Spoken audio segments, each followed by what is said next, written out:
మీ యొక్క date of బర్త్‌ని బట్టి గనక, మీరు ఈ 9 గదుల బాక్స్‌లో గనక మీ డేట్ ఆఫ్ బర్త్‌ను ఫిల్ చేసినట్లయితే, మీకు ఈ కిందున్న సమస్యల్లో ఏ సమస్యలు మీకు పాజిటివ్‌గా ఉన్నాయి, ఏవి నెగెటివ్‌గా ఉన్నాయనేది ఒక్కసారి తెలుసుకోవచ్చు. ఇక్కడ ఉదాహరణకి 3/7/1996 దీన్ని మనం దీంట్లో ఫిల్ చేసినట్లయితే ఏ విధంగా ఉంటుందో ఒక్కసారి చూద్దాం.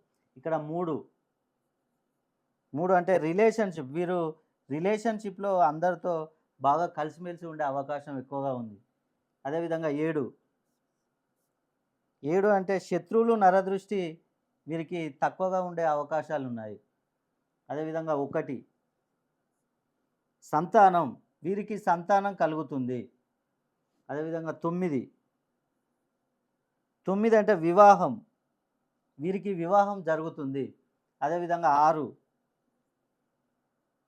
డబ్బు సంపాదన, వీరు ఎక్కువగా సంపాదించే అవకాశాలు కూడా ఎక్కువగా ఉన్నాయి.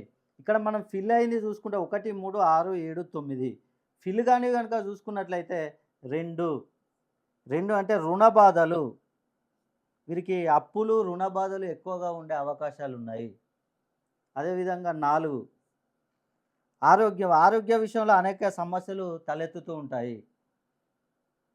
5 వ్యాపారం, వీరు ఏ వ్యాపారమైనా చేయనియండి, దాంట్లో నష్టాలు బాగా వస్తుంటాయి. అదేవిధంగా 8 చదువు విషయంలో వీరు ఎంత కష్టపడి చదివినా గూడా వీరు ముందంజలో ఉండే అవకాశం లేదు. ఉద్యోగాలు గూడా తక్కువగా వచ్చే అవకాశాలున్నాయి. మీరు గనక మీ డేట్ ఆఫ్ బర్త్‌ని ఈ విధంగా వేసుకొని చూసినట్లయితే మీకున్న సమస్యలు మొత్తం పాజిటివా, నెగెటివా అనేది మీకు తెలిసిపోతుంది. ఒక్కసారి మీరు మీ జాతక కుండలి, జన్మ కుండలి చూసుకోండి. మీకు గనుక ఏమైనా సమస్యలు ఉన్నట్లయితే ఒక్కసారి మీ డేట్ ఆఫ్ బర్త్ నాకు పంపించండి.